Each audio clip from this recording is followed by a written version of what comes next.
नमस्कार।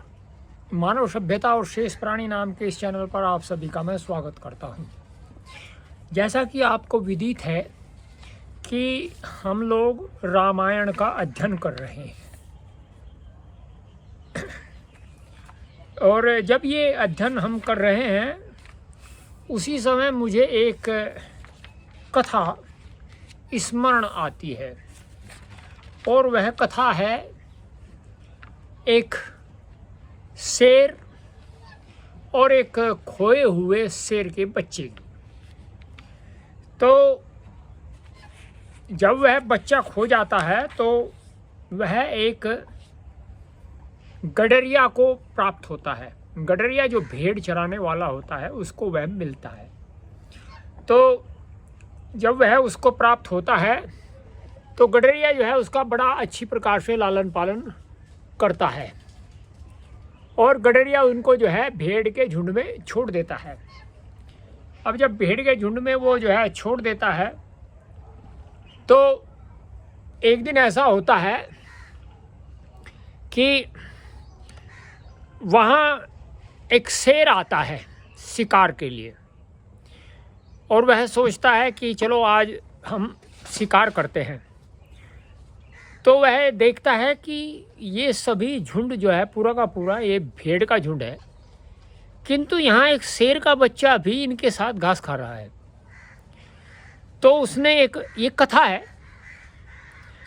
उसने एक पत्थर की आड़ ली और पत्थर की आड़ ले करके उसने उस बच्चे को पुकारा कि भाई इधर आ। तो वह बच्चा जो है उसके पास गया। वह जब उसके पास गया तो जा कर के उसने कहा कि तुम क्या कर रहे हो। शेर ने कहा उस बच्चे को, उसने कहा कि मैं घास चर रहा हूँ।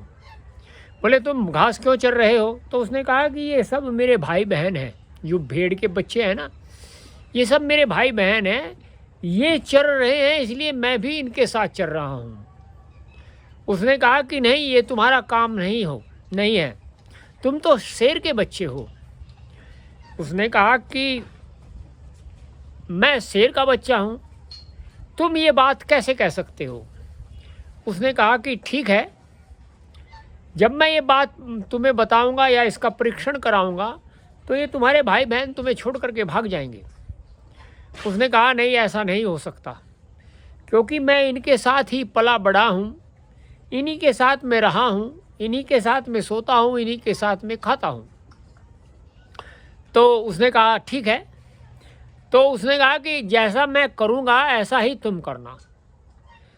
तो उसने जो है जा कर के एक गुर्राहट की। तो जैसे ही उसने गुर्राहट की और उसने भी गुर्राहट की तो सारी भेड़ भाग गई। तो सारी भेड़ भाग गई तो जो है वह शेर ने कहा कि देखो, मैं तुम्हें बता रहा था कि ये जैसे ही तुम अपने वास्तविक स्वरूप में आओगे या ये तुम अपने आप को पहचानोगे तो ये जितनी भेड़ हैं ये भाग जाएंगी। और देखो भाग गई। मैंने ये उदाहरण क्यों दिया, मैंने ये उदाहरण इसलिए दिया, जब आप अपने वास्तविक जो है संस्कृति को जानोगे तो उस समय जितनी भी भेड़ हैं, अर्थात जिनको हमने अपने चारों ओर लगाया हुआ है भेड़ की भांति, वे भी आपसे दूर हट जाएंगी, क्योंकि उनके पास में वो तथ्य नहीं रहेंगे, वो प्रमाण नहीं रहेंगे आपको जो है आपकी त्रुटि सिद्ध करने के लिए। तो उसी संदर्भ में हम आज जो है फिर रामायण का वो पाठ करते हैं जिसमें कहा है, कल हमने बताया था कि हमारा जो 12 से 18 तक का हो गया था। अब हम जो है बालकांड का जो दूसरा अध्याय है उसका प्रारंभ करते हैं। उसमें क्या लिखा है, नारदस्य तु तद्वाक्यम श्रुत्वा वाक्य विशारदः पूज्या मासः धर्मात्मा सह शिष्यो महामुनिम। देव ऋषि नारद के मुख से इस वृतांत को सुन महर्षि वाल्मीकि ने अपने शिष्य भारद्वाज सहित नारद जी का सत्कार किया।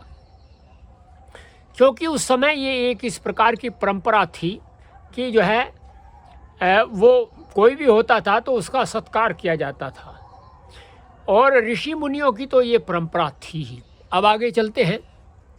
यथावत पूजिस्तेन देव ऋषि नारदस तथा आपृच्छै वाभ्यनुजात है से जगाम विहाय सम। क्या कहते हैं? देव ऋषि नारद वाल्मीकि द्वारा विधिवृत सत्कृत होकर उनकी आज्ञा पा आकाश मार्ग से चले गए। सहमूर्धम गते तस्मिन् देवलोकम मुनिस्तदा जगाम तमसा तीरम जहान व्यास त्वय विदूरत है।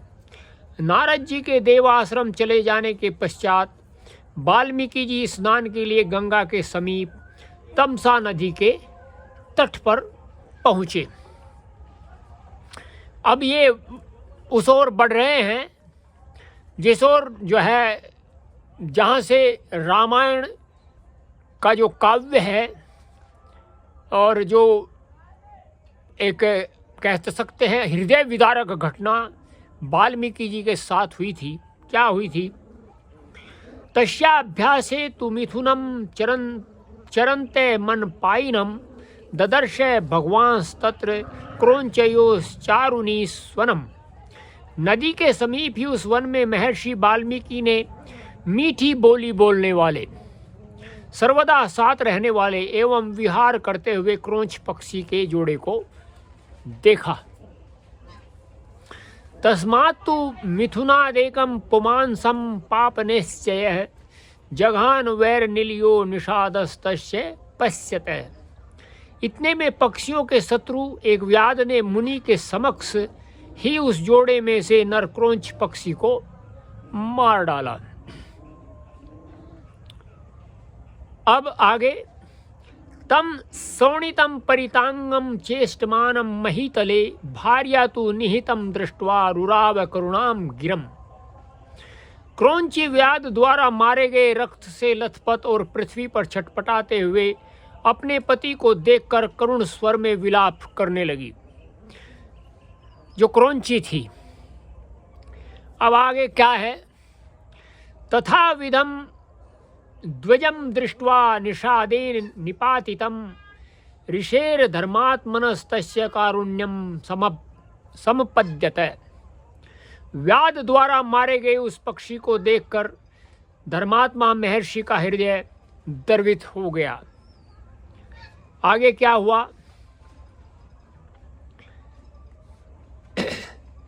ततः करुण वेदित्वा धर्मो अयमिति ही ध्वजः निस्साम्य रुदितुम क्रोंचिमिदम वचनम ब्रवीत। उस करुणा की अनुभूति के कारण व्याध के उस क्रम को अधर्म जानकर और विलाप करती हुई क्रोंची को देखकर वाल्मीकि जी के मुख से ये शब्द प्रस्फुटित हुए। ये है वे शब्द जब जो है वाल्मीकि जी के मुख से निकलते हैं। क्या? मां निषाद प्रतिष्ठाम त्वम गमय शाश्वती समः यत् क्रोंच मिथुनादेकम वधि काम मोहितम। हे निषाद, तूने इस कामोन्मत्त नर पक्षी को मारा है, अतः तुझे बहुल काल पर्यंतम सुख एवं शांति प्राप्त न हो। अब आगे जो है इसी घटना को कैसे एक कवि थे पंथ, उन्होंने क्या कहा है?